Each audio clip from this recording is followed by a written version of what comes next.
It is a summation of more than 20 years of research on one subject, and that is, why do some people do so well in life, while so many more do not?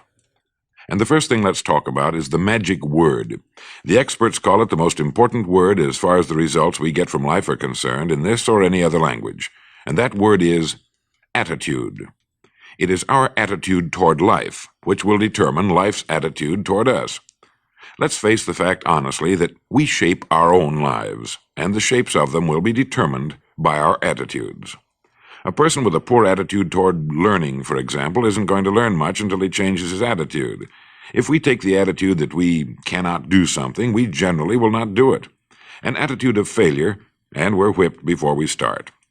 So we know then that what we receive from life, what we accomplish or fail to accomplish, is due in large measure to our overall attitude. William James of Harvard University put it this way: "The greatest discovery of my generation is that human beings can alter their lives by altering their attitudes of mind." And isn't it wonderful that we have this measure of control? Before we start talking about our attitude toward the world, let's talk about our attitude toward ourselves, since it is the attitude we take toward ourselves which determines our attitude toward the world. Now, right here we come to a rather strange fact. We're so familiar with ourselves, we tend to take ourselves for granted. We tend to minimize the things we can accomplish, the goals we can reach, and for some equally strange reason, believe others can accomplish things in our field which we cannot. There are literally millions of human beings living narrow, darkened, frustrated lives, living defensively, simply because they take a defensive, doubtful attitude toward themselves, and as a result, toward life in general. Many people are suspicious of and oppose change, yet change is the one thing in life on which we can absolutely count. People who stay young all the years of their lives not only welcome change, but see it for what it really is: new opportunity, new chances for further fulfillment. Attitude is a reflection, a result of a person's will. It is incalculably powerful. It can bring about marvelous results for us, but we need to train it patiently, day by day. Now let's talk about the attitudes of people who are successful, the top 5% of the people who go sailing through life from one success to another and who, even when they fail at something, shrug it off and head right out again. No matter who the person is or what he does, men and women in sales, business executives, people in all the professions, wives and mothers, students, top people in the armed forces, public servants, men and women in the service of religion, working men and women in all fields of endeavor, wherever you find a person doing an outstanding job and getting outstanding results, you will find a person with the right kind of attitude. These people take the attitude toward themselves that they can accomplish what they set out to accomplish, that there's no good reason on earth why they can't be competent, successful. They have a healthy attitude toward themselves and, as a result, toward life and the things they want to accomplish. And because of this, they achieve some remarkable things, and they come to be called successful, outstanding, brilliant, lucky, and a lot of other things. They're quite frequently no more brilliant or outstanding than the majority of the people by whom they're surrounded. But they did develop the right attitude, and they found their accomplishments not too difficult, and many times surprisingly easy, simply because it seems that so few are really trying, really believe in themselves.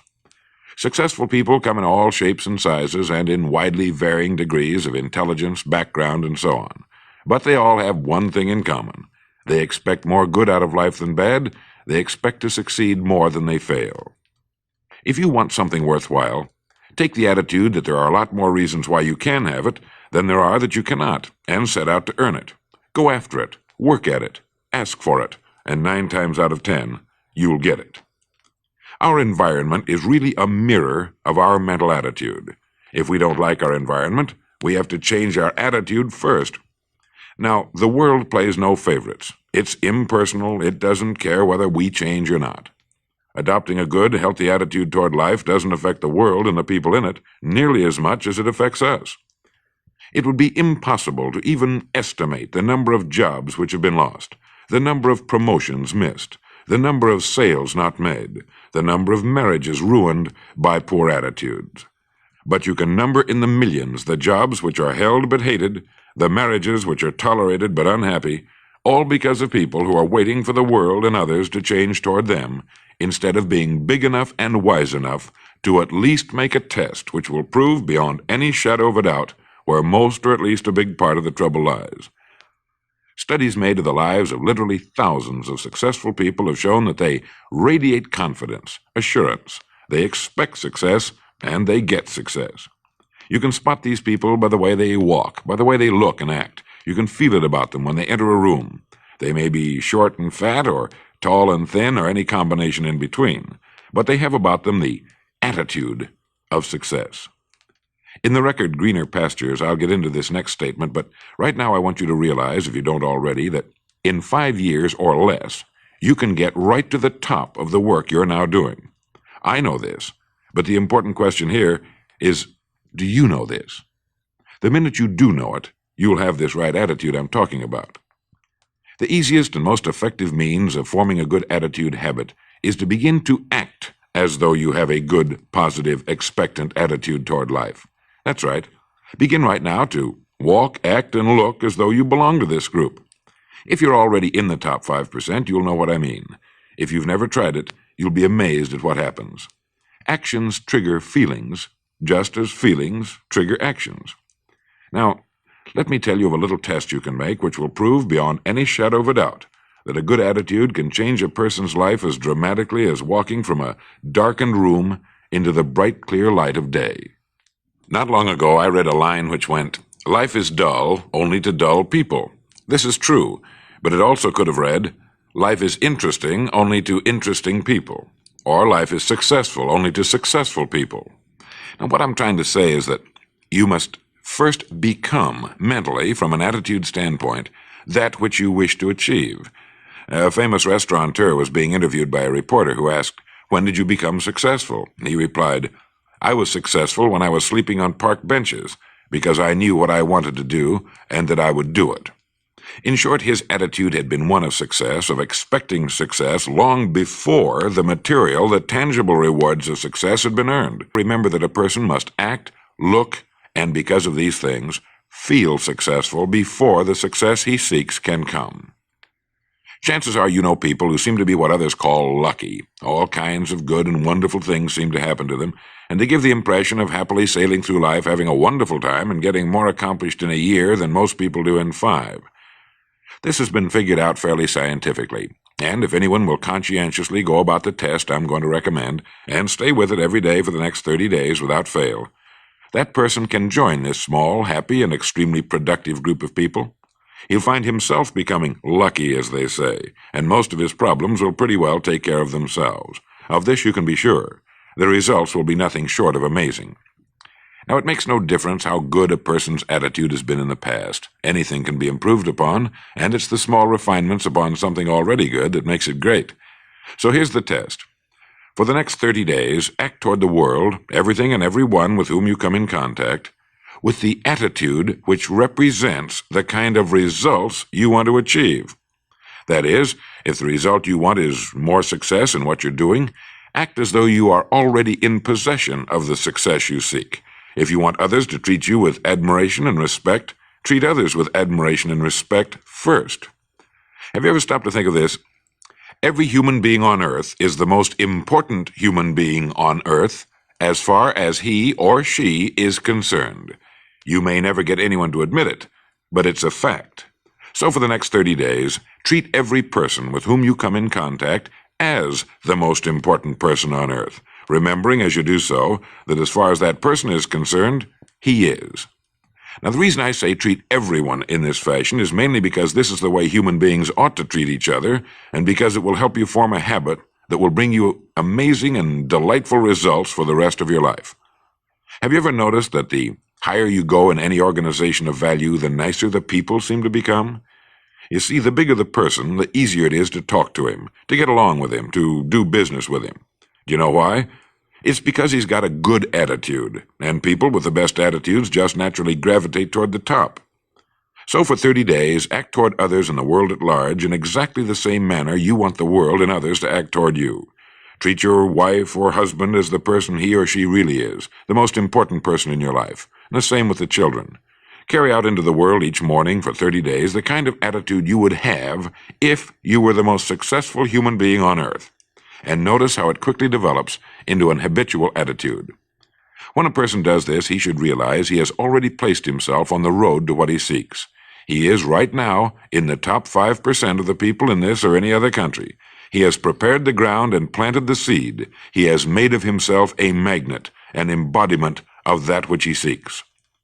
Before metal can be cast into a desired shape, the mold, the expectant receptacle, must first be fashioned. Before a building can be erected, the excavation must be made and the foundation laid. And before a person can achieve the kind of life he wants, he must become that kind of individual. He must think, act, talk, walk, and conduct himself in all of his affairs as would the person he wishes to become. He is then actually that person, and the things that person would have and do will naturally come to him.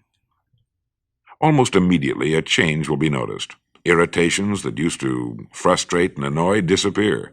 When some less informed individual gives you a bad time, stay on the track. When someone cuts in front of you with his car or acts in any other manner that shows his ignorance and lack of courtesy, don't permit yourself to drop to his level. Pity him, for that's what he really deserves. That's the very group a person doesn't want to belong to, and if he acts like them, well, let's face it, he belongs with them. There's nothing in the world that men, women, and children want and need more than the feeling that they're important, that they're needed and respected. They will give their love, their affection, their respect, and their business to the person who fills this need. So the magic word is attitude. And in summing up, a few points to keep in mind. 1. It is our attitude at the beginning of a task which, more than anything else, will affect its successful outcome. 2. It is our attitude toward life which determines life's attitude toward us. 3.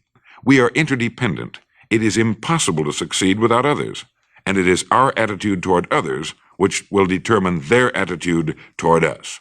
4. Before a person can achieve the kind of life he wants, he must become that kind of individual. He must think, act, talk, walk, and conduct himself in all of his affairs as would the person he wishes to become. 5. The higher you go in any organization of value, the better will be the attitude you'll find. 6. Your mind can hold only one thought at a time, and since there's nothing at all to be gained by being negative, be positive. 7.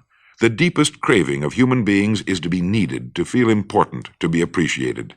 Give it to them, and they'll return it to you. 8. Look for the best in new ideas. As someone said, I've never met a person I couldn't learn something from. 9. Don't waste valuable time broadcasting personal problems. It probably won't help you. It cannot help others. 10. Don't talk about your health unless it's good. 11. Radiate the attitude of well-being, of confidence, of a person who knows where he's going. This will inspire those around you, and you'll find good things will begin happening to you. And 12, lastly, for the next 30 days, treat everyone with whom you come in contact as the most important person on earth. If you'll do this for 30 days, you'll do it for the rest of your life. Remember the words of Walter Dill Scott of Northwestern University. Success or failure in any undertaking is caused more by the mental attitude even than by mental capacities. Thank you.